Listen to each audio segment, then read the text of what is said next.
Ciao a tutti e bentornati sul mio canale. Oggi ho un ospite con me, Luca. Ciao a tutti. Io sono Luca e sono un amico e collega di Lucrezia, anzi grazie di avermi invitato. Figurati. E io nella vita sto facendo un dottorato all'Università di Pisa Un dottorato in... in letteratura italiana. Mi piace molto sia la letteratura sia la lingua italiana e infatti mi piace anche molto insegnare italiano agli stranieri ed è così che ho conosciuto Lucrezia. Sì, infatti siamo qui ad Agnone. Ma questa è un'altra storia perché oggi siamo qui per parlare di un argomento che potrebbe essere considerato un po' controverso, soprattutto nell'insegnamento delle lingue, ma noi ne parliamo lo stesso. Allora, oggi parliamo di parolacce.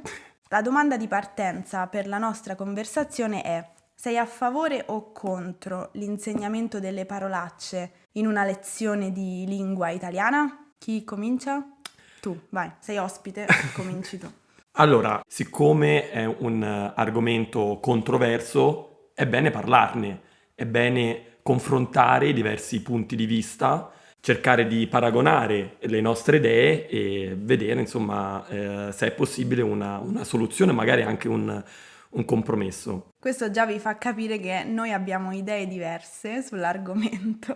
Che è un bene, è un Sì, bene. è vero, sì. È bene in generale avere idee diverse e poterle confrontare. Allora, dico subito che secondo me può essere utile insegnare anche le parolacce agli studenti di un corso di italiano. Per me non è la priorità, non è la priorità in una lingua, non è la prima cosa da insegnare ai propri studenti, però può essere simpatico e anche utile, secondo me, insegnare quali sono le espressioni di turpiloquio, si chiamano in una maniera raffinata, ossia le parolacce più comuni all'interno della lingua italiana.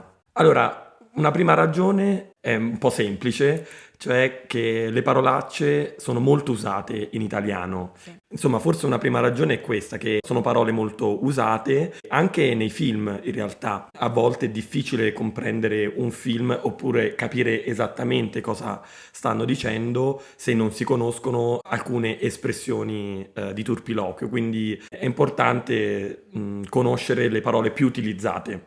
Sì, su questo sono d'accordo. Ma tu, diciamo, sei a favore anche di un uso, di una conoscenza attiva delle No, parolacce o no? no, ecco, secondo me le parolacce sono un caso soltanto di conoscenza passiva. Non incoraggerei i miei studenti a usare le parolacce. Penso sia soltanto importante riconoscerle, capirle, ma non utilizzarle, quindi non consiglio di utilizzarle. Quindi in classe tu faresti una lezione sulle Sì, parolacce? Quindi scriveresti alla lavagna le parolacce, spiegheresti il significato? sì. Ok. Sì, anche perché secondo me alcune parolacce sono molto interessanti, hanno anche un'origine interessante e quindi può essere utile ragionare sull'etimologia delle parole e capire la loro storia. Puoi farci un esempio che però non mi faccia È una parolaccia? che non mi faccia demonetizzare il video. Allora, una che mi viene in mente, per esempio, è deficiente. Ah, deficiente è un insulto, non è tra le parolacce più gravi che uno può dire.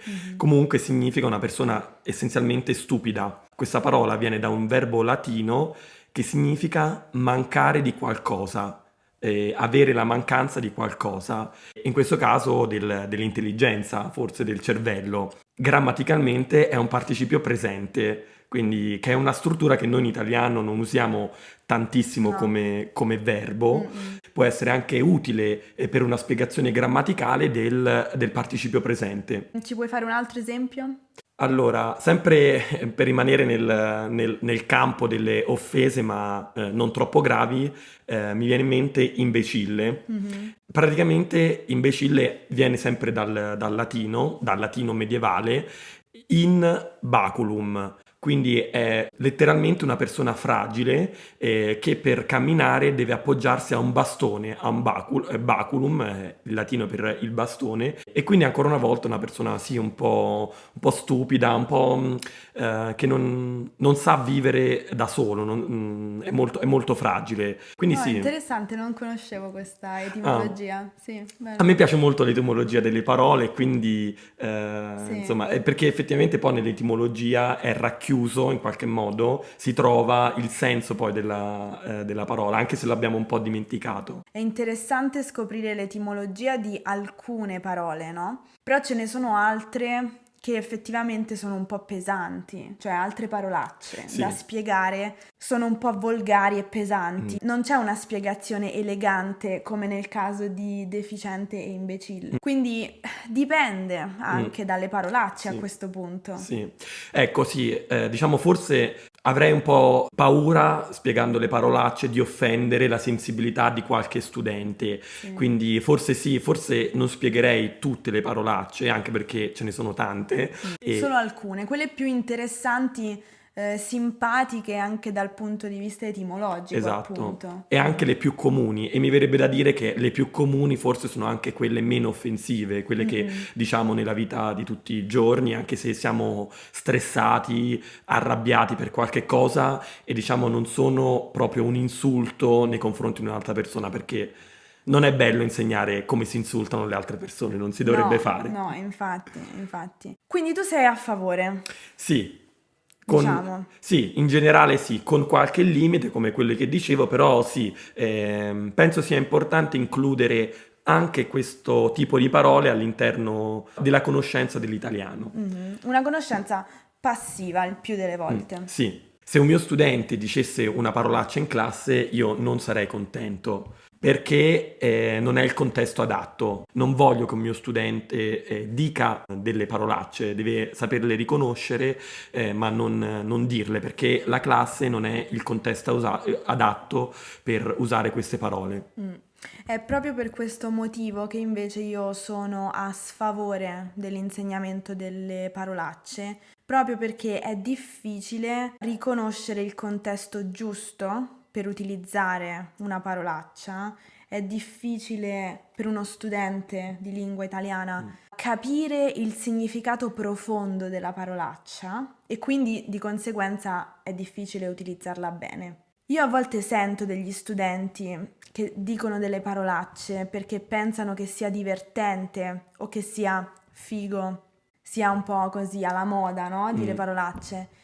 Però in realtà il risultato è molto brutto e è sgradevole da sentire perché appunto non c'è quella naturalezza. Infatti, come si dice, contare e dire le parolacce si fa solo nella propria lingua madre, è no? vero. Proprio perché è difficile cogliere la sensibilità, cogliere, come dire, la sfumatura della Mm, parola. È difficile. Per esempio, io in inglese non dico mai mm, parolacce. È facile utilizzare parolacce quando non si devono mm. utilizzare. Questo è uno dei due motivi per cui sono a sfavore. Il secondo motivo per cui sono a sfavore è che in realtà non c'è bisogno che io insegni le parolacce perché solitamente è la prima cosa che gli studenti vanno a cercare su internet, È giusto? vero. Quindi a meno che non si voglia fare una lezione più, diciamo, calibrata e con un obiettivo, Mm. preferisco non toccare l'argomento. Se dovessi proprio fare una lezione sulle parolacce, la farei con degli studenti molto avanzati.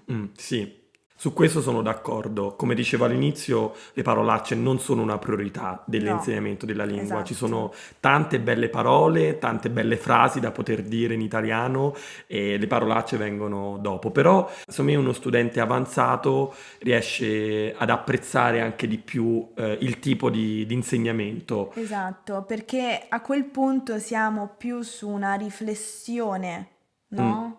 una conversazione metalinguistica. Esatto, per usare termini Esatto, difficili. sì. Infatti questo è il secondo motivo per cui io sono a favore dell'insegnamento delle parolacce a un livello avanzato, perché secondo me è molto importante a un livello avanzato conoscere tutti i registri linguistici, perché a volte l'italiano che si impara a livello elementare o intermedio è un italiano un po' artificiale, quindi non veramente quello che parliamo tutti i giorni, è quello un po' dei libri.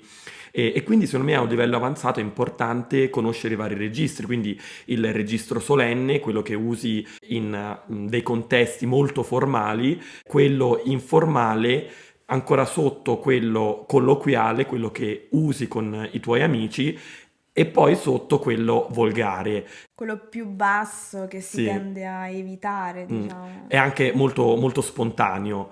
È uno studente avanzato, quindi è in grado di controllare i diversi registri linguistici e quindi secondo me questo è un arricchimento della propria conoscenza linguistica. È stato molto interessante parlare con te di questo argomento. Anche per me è stato molto interessante Sì, quindi e grazie di aver accettato di fare questo video. grazie a te e grazie a tutte le persone che ci hanno ascoltato. Sì, è divertente perché abbiamo due punti di vista diversi e anche, diciamo, delle abitudini diverse, perché tu sei a favore, no, dello studio delle parolacce, Ma io non le dico mai, io non dico mai le parolacce nella mia vita quotidiana perché non sono abituato per un fatto di abitudine, uso altre parole ma non le parolacce. E al contrario, invece, io mi ritrovo spesso a dire parolacce, però sono a sfavore dell'insegnamento di queste. La vita è bella perché è varia. Esatto, ed è bello confrontare i diversi punti. Volevo solo dire un'ultima cosa che forse sarete stupiti, ma Dante Alighieri usa le parolacce. All'interno della Divina Commedia si leggono anche alcune, non tante, però parolacce, quindi il nostro poeta più importante della letteratura, però anche lui le usa quando è necessario, diciamo non sempre. Anche lui in qualche modo ci insegna ad usarle in alcuni contesti e in alcuni registri di stile. Benissimo, grazie mille. Grazie a te, Lucrezia. E grazie per aver guardato questo video e ci vediamo nel prossimo. Ciao! Ciao!